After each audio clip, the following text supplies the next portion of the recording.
এই গরমের শুরুটাই করলাম একটি ঠান্ডা রেসিপি দিয়ে, তাই আমি নিয়ে নিচ্ছি 1 লিটার দুধ।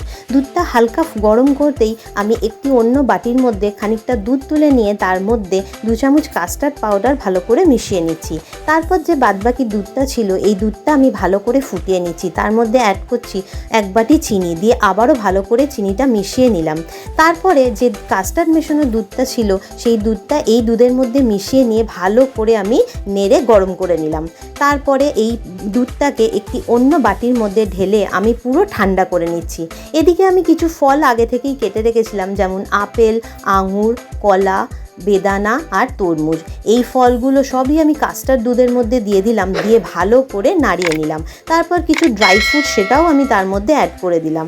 তারপরে টিফিন বক্সের ঢাকনাটাকে বন্ধ করে ফ্রিজের মধ্যে আমি 5 ঘন্টার জন্য রেখে দিলাম। এই 5 ঘন্টা পর টিফিন বক্স বার করলেই আমার ঠান্ডা ঠান্ডা ফ্রুট কাস্টার্ড রেডি।